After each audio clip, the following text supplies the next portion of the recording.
Hello friends, कैसे हो आप सब। आई होप आप सब ठीक ही होंगे। हम आज सुनेंगे एक शापित कैनवास की कहानी, एक नन्हे बच्चे की भटकती आत्मा। मीता का 1 वर्षीय बच्चा अचानक ही हिचक हिचक कर रोने लगा। मीता ने बहुत कोशिश की, चुप नहीं हुआ। आखिरकार उसे सनी को उठाना ही पड़ा। मीता बोली, सनी, मुझसे तो चुप नहीं हो रहा तुम्हारा यह लाडला, अब तुम ही कुछ करो। सनी ने टाइम देखा। ओह, रात के 2 बज रहे थे। और यह यश। सनी ने उसे बीच कर अपने सीने से भींच लिया। घूम घूम कर थपकियां देकर वह यश को सुलाने लगा। कुछ ही देर में यश सो गया। सनी ने उसे पालने में लिटा दिया। 1 घंटे बाद बंद कमरे की खिड़कियों पर थप थप थपकियों की आवाजें आने लगी। पति पत्नी दोनों उठकर बैठ गए। यश फिर से रोने लगा। अब यश बार बार कमरे की रखी अलमारी की तरफ अपनी उंगली करता जा रहा था। फिर वो खिड़कियों की तरफ अपनी हथेली करने लगा।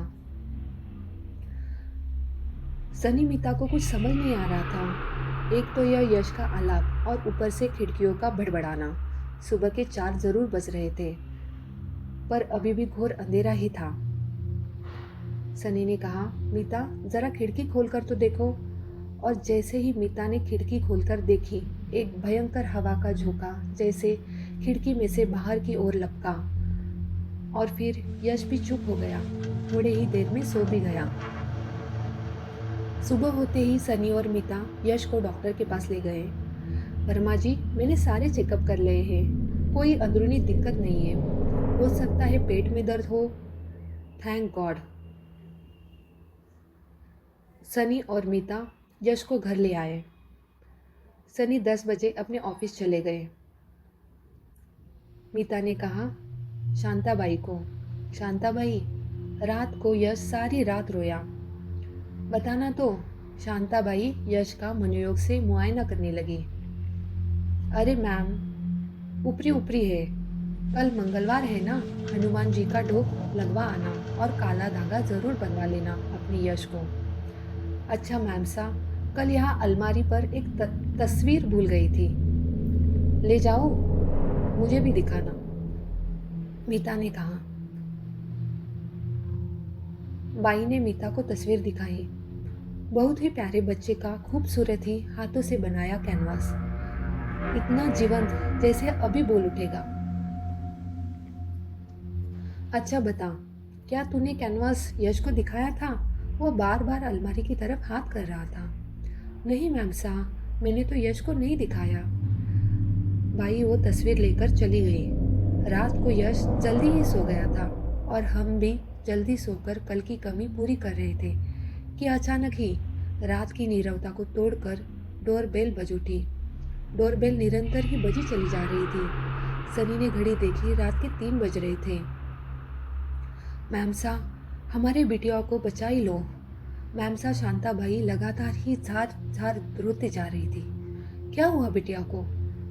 लगातार 2 घंटे से पानी की उल्टी कर रहा है। सनी ने फुर्ती से कार निकाली, घर से बिटिया को लेकर दौड़ा दी अस्पताल की ओर।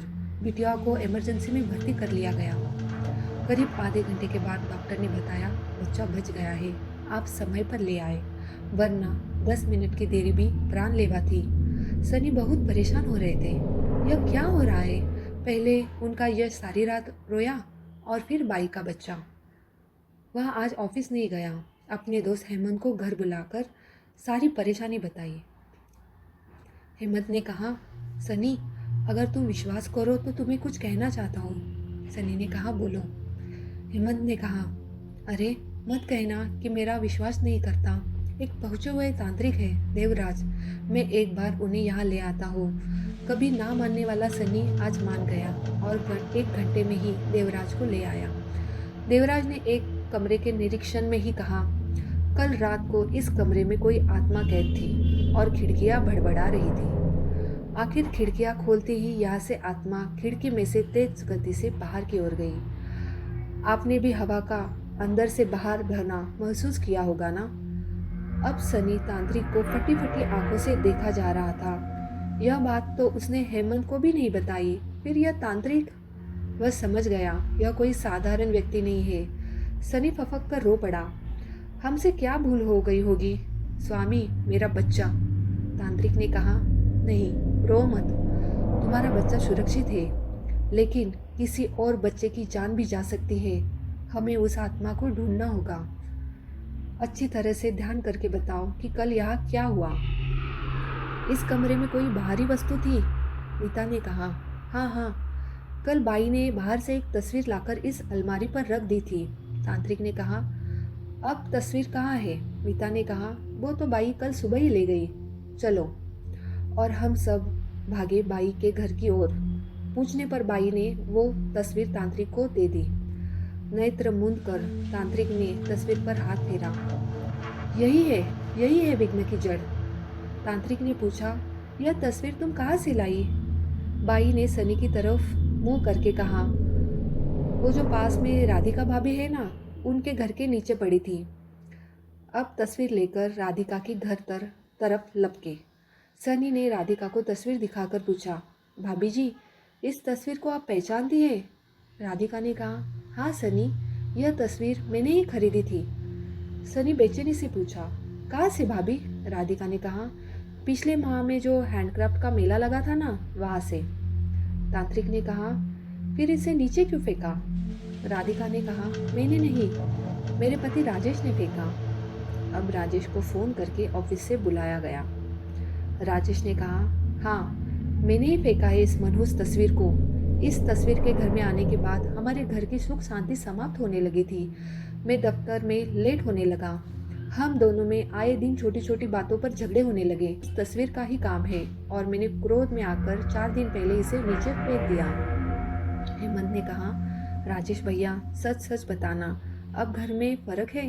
राजेश ने कहा, हाँ, अब पहले से जैसी शांति है। अब हम सबकी ओर दौड़ हुई मेल के इंक्वायरी की ऑफिस की ओर। मेले से पता चला कि नेपाल की एक शॉप पर था। हमें चैन कहाँ, हमारे एटीएम लेकर चल पड़े हमें नेपाल की ओर। वहाँ वो दुकान हमें शीघ्र ही मिल गई। हमारे तमतमाते चेहरे को देखकर दुकानदार शीघ्र ही डर गया। साहब, एक उजाड़ पड़े बंगले की चौकीदार ने मुझे 1000 रुपये में बेची थी ये तस्वीर। अब चौकीदार बहादुर को बुलाया गया। वो सारी बात सुनकर हमारे पाँव पर गिर गया और बोला, मुझे माफ़ कर दो साहब, मुझसे बहुत बड़ा गुनाह हुआ। रो मत और इस तस्वीर और बंगले की सारी कहानी बताओ। बहुत दर्दनाक कहानी है साहब।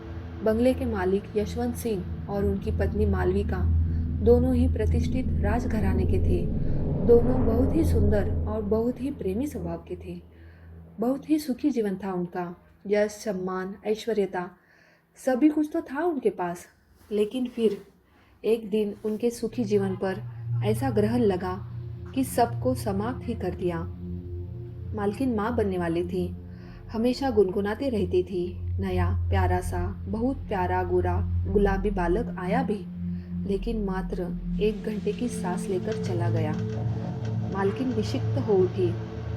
मेरी पत्नी कमला ही उनकी सेवा शुश्रूषा में लगी रहती थी। उन्हें बहालने के लिए एक दिन मालिक ने उन्हें रंगों का डिब्बा और कैनवास ला कर दिया, क्योंकि कैनवास बनाने में वह बहुत माहिर थी और उनकी कैनवास की कुछ प्रदर्शनियां भी लग चुकी थी। वह रंग देखकर चौंक उठी और उन्होंने कैनवास पर रंग फेरने शुरू कर दिए। उन्हें खुश देखकर मालिक भी खुश हो उठे। उन्होंने समझा मालविका ठीक हो रही है। लेकिन एक दिन जब मालकिन ने चहकते हुए कैनवास से आगे से पर्दा हटाकर रख दिया, देखो यह मेरा शानू। मालिक रो पड़े। वो समझ गए मालविका अब भी ठीक नहीं हो सकती थी। ना तो मालिक को मालकिन से कोई लगाव था, ना ही अपने आप से। एक दिन मालिक ने इस कैनवास को श्राप ही दे डाला। मालविका, मनहूस है तुम्हारा यह कैनवास, यह जहाँ भी जाएगा मनहूसियत और दुख ही फैलाएगा। ऐसा कहकर अपने एकाकी जीवन से घबराकर मालिक ने विष पान करके अपने जीवन का प्रारंभ कर लिया। मालकिन को कौन सा जीना था। मेरा शानू को डांटा, नहीं शानू, पापा तुमसे बहुत प्यार करते हैं, बस गुस्से में डांट लिया। मालकिन ने हम दोनों पति पत्नी को अपने पास बुलाकर कैनवास मुझे सौंप दिया। मुझे वचन दो बहादुर, शानू को हम दोनों से कभी जुदा नहीं करोगे। इस कैनवास को हम दोनों को बीच में ही रखोगे, हमेशा के लिए। और उसी दिन ही मालकिन ने भी प्राण त्याग दिए। मैं पापी हूँ मैं। मैंने अपनी मालकिन की अंतिम इच्छा को धोखा दिया। मत रो बहादुर, हमें उस बंगले की ओर ले चलो। आश्चर्य, घोर आश्चर्य। जैसे ही हम सब बंगले की बाउंड्री की ओर पहुंचे, मेन गेट अपने आप ही खुल गया। कैनवास जो कि हिम्मत के हाथ में था, हाथ से छूटकर उड़कर चला। कैनवास बंगले के गेट पर अदर में झूल रहा था। उन सब ने देखा, तांत्रिक ने भी देखा। बंगले का दरवाजा अपने आप खुल गया। कैनवास अंदर प्रवेश। बहादुर ने सभी लाइटें इन कर दी। बहुत बड़ा हॉल था जिस पर 3 दीवारों पर पूर्वजों की ऐश्वर्य वाली तस्वीरें लगी हुई थी और सामने की दीवार पर ही अपने माता पिता की तस्वीर के बीच में ही वह कैनवास सेट हो गया अपने आप ही। ऐसा लगा कैनवास का बच्चा हमसे मुस्कुराकर कह रहा है, देखो आ गया ना मैं अपनी मम्मी पापा के पास। एक बच्चे की भटकती आत्मा ने अपने माता पिता को ढूंढ ही लिया। वापसी पर सनी ने बहादुर को खर्चे के लिए कुछ रुपए दे दिए और कहा, विजिटिंग कार्ड देकर कहा, और आवश्यकता पड़े तो बात कर लेना। अभी तुम बंगले की रखवाली करो। तांत्रिक ने बहादुर को हिदायत दी कि चाहे जो भी हो जाए, इस बच्चे को, कैनवास को यहाँ से कभी मत हटाना। उसे अपने माता पिता के बीच में ही रहने देना। और निश्चिंत होकर वो सब लौट आए। तो ये थी शापित कैनवास की कहानी।